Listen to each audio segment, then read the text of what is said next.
Hey guys, what is up? It is me, Pagey, here once again with another video on Batwoman Season 2 and the whole just dilemma facing that show. So it's been just a touch over 2 weeks since the news came out that Ruby Rose would be leaving the titular role of Kane, aka Batwoman, from the CW's Batwoman, only after one season? Like, not even a full season, I guess, saying they didn't get to film or air the final 2 episodes. Now, this was shocking, regardless of whether you watched the show and enjoyed it, or didn't enjoy it, or just hated just hated on the show without even watching it from under that little bridge in the magical forest. But the big thing to come from this, outside the fact that Ruby was leaving, which was of course the major thing, was the show would be continuing on with its already confirmed season 2 with a new lead on the show. So someone else would be taking up the cape, cowl, and red wig left by Ruby Rose, and we just assumed, okay, well, they're just going to recast Kane. But the news that has come out over the past 48 hours or so, well, it's not the news I think, any of us, or at least many of us, were really expecting. But of course, throughout the video, guys, let me know your various opinions in the comment section down below. General thoughts on this. Do you love it? Do you hate it? Are you sort of in that middle area and a bit not too sure until you hear more details? Let me know all those various opinions, thoughts, theories, anything like that in the comments. And of course, if you're going to enjoy the video and all of that, want to drop a like on it. It takes 2 seconds. Greatly appreciated. So yeah, news has come out about Batwoman Season 2 and its new leading lady, but it isn't what we thought it would be. So this first popped up on the Batwoman Reddit, where someone screen capped the casting details for the new lead for Batwoman Season 2 off Actors Access, I think is what it's called. Or Access Actors, I can't remember what the site's called. Which made it seem like the character was a completely new one. They weren't recasting Kane, they were introducing a completely new character to the show to take over the mantle of Batwoman.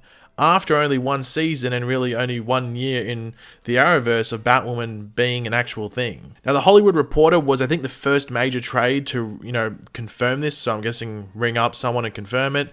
But Warner Brothers and CW really wouldn't be happy about this, as the casting details actually stressed not to spread this information on social media channels, blog sites, anything like that. It was meant to stay on that site. I think it was even behind the paywall. You had to pay for the professional version of the site to actually see this casting details. So that means they were keeping it super under wraps. They didn't want anyone to see it, or at least it to go public. So yeah, it's not a usual thing like to them to disclaim that, say like don't spread it. So yeah, they wanted to, they wanted this to be kept under wraps. This new character is under the casting name of Ryan Wilder, which could be the real name come season 2, but like most casting calls we see, it's just a placeholder. Like I'd honestly say like maybe less than 10%, especially when it comes to like stuff with source material. I'd say less than 10% actually have the proper name.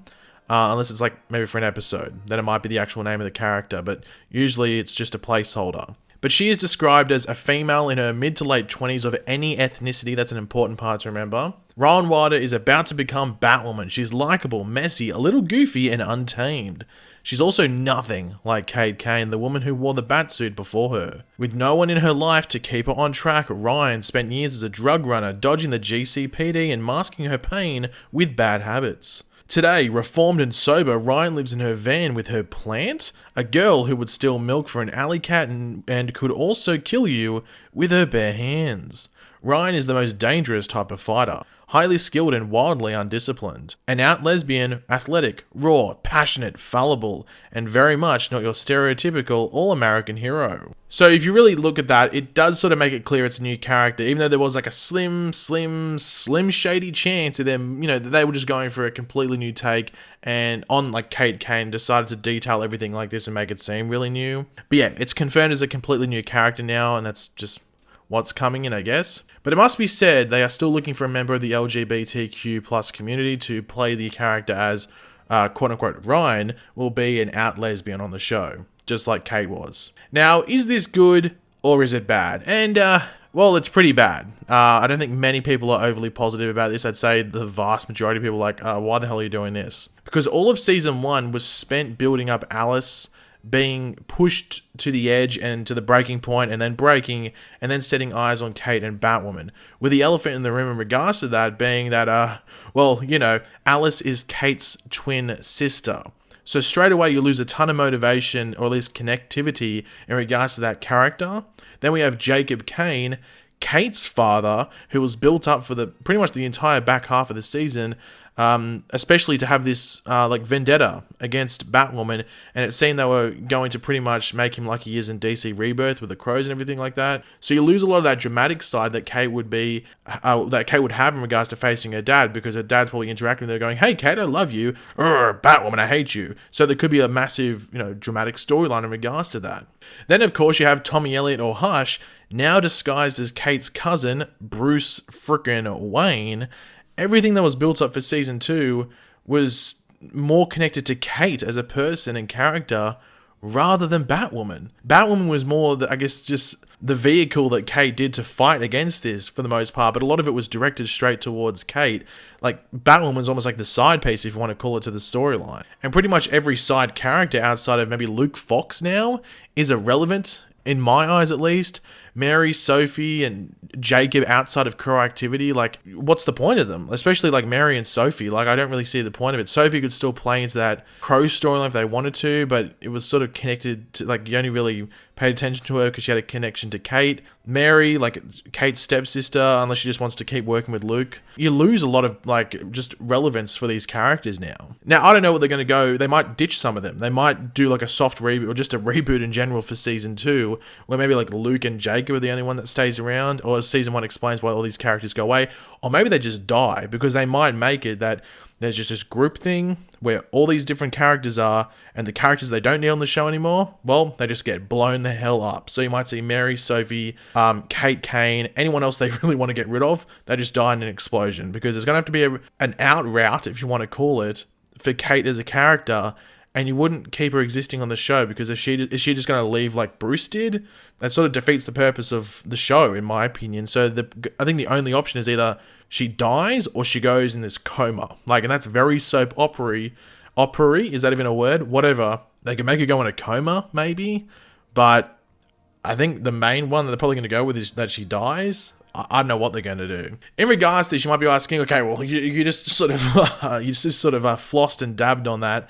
Any positives to take from this? Not really, outside of the fact that they now have wiggle room to do their own thing, I guess you could say, outside of comic restrictions. Another thing that I do want to bring up is, as I said before in the description, it does say female, mid to late 20s of any ethnicity. I think they're going to go for a diverse actress, and if you look at the Arrowverse in regards to its leading characters, you have Black Lightning, African American, and then everyone else is white, I think. Is everyone else just white? Yeah, everyone else is just white. So either I could see them going for a Hispanic. That's my main choice. I think they would definitely go for a Hispanic actress to take over. Or the other option is maybe an Asian actress.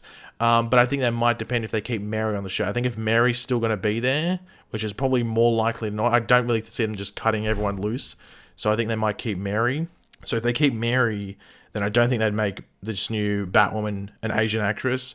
They'd probably go for Hispanic, because if you look at the show, there's no Hispanic actors on there at all. So that's what I could see them doing. If you disagree, feel free to let me know. But I think the fact that they've labelled any ethnicity probably means they're definitely going to aim to go diverse now. Even if they do make the character Hispanic, which I still think they'll do, obviously, they could make it a comic book character if they wanted to. I think there's probably two that I think a lot of people are bringing up, and that's Helena Wayne. She's actually Batwoman on Earth 11 as well as being Huntress in the multiverse, and they could just tie that in here, maybe have something to do with Bruce Wayne if they wanted to, like, oh, I'm looking for my dad, or something like that. If they wanted to, it's about it whether they want to go deep with that. Once again, it's up to them, you know what I mean? And the other one is Holly Robinson, who, if you've like read or watched Batman Year One, like Selena Kyle's friend. I don't think they'd go with that, but I think a lot of people bring that up because they're like a girl who would steal milk for an alley cat, saying like, oh, steal milk for Catwoman. I think that's what they were going for. But I think Helena Wayne sounds fairly cool, and it's like a character you wouldn't see used a lot, like especially when it's called Helena Wayne. But there's obviously the big option that they might just make it an original character and try and spring this off into like proper DC lore, so that this character could be introduced as a new Batwoman on the show, and then in the comics you could have Helena Wayne being from like introduced in the Batwoman comics, or even like mainly the comics probably, and maybe even animated stuff if they want to. If they do any multiverse stuff, they can make this like the Batwoman of Earth 3 if they wanted to, or something like that. It's up to them, I guess, in regards to what they want to do there, but they could make this a new character on the show, but then leads into the comics and becomes like a staple in DC lore, or at least in the DC universe outside of the show. Now, through the grapevine, I've heard, and I think a lot of other people have heard as well, that they actually were going to just recast Kate for a while. So pretty much when Ruby left, like, or the decision had come that Ruby was going to leave, they were going to recast. So it was just going to be Kane on the show. But at some point, they've just changed their mind, and they're just going to bring in a completely new character. I don't know why they made that decision, because to me, it seems more simple to just recast Kate. But maybe they really wanted to bring in a diverse actress. I don't really know the exact reasoning as to behind why they would just want to scrap Kate as the main character on the show and go with someone completely new. I think a lot of people are mind boggled by that. But there is the chance, this will be the last thing I'll say in this video, there is a chance that the negative reaction to this, because a lot of people are voicing their opinions, and there's only like as I said, not everyone's completely against it, but I'd say the vast majority of people are against it. I'm more against it than I am for it, but I'm not completely on the negative side. Like if they did it, I'll be like, okay, I'll give them the benefit of the doubt, sorry. But the negative reaction to this could make them reconsider. They still got a while till they even have to go film. But it's up to them. They're the people that run the show. They're the ones that are spending the money on it, the CW. So they get to make the decisions, but they might listen to fans and stuff like that. So we'll have to wait and see. But yeah, guys, thanks for watching. Hopefully you enjoyed it. If this even was a video you could possibly enjoy, let me know. If you enjoyed it, drop a like on it. It would be cool if you could do that. Let me know your various opinions in the comments section down below. Are you for the changing of the new character to someone completely random, or do you want the recasting of Kane? Let me know your various opinions, thoughts, theories, and maybe even casting ideas you have. Let me know them in the comments section down below. And of course, if you are new to the channel, make sure to subscribe, and I'll catch you guys later. Goodbye.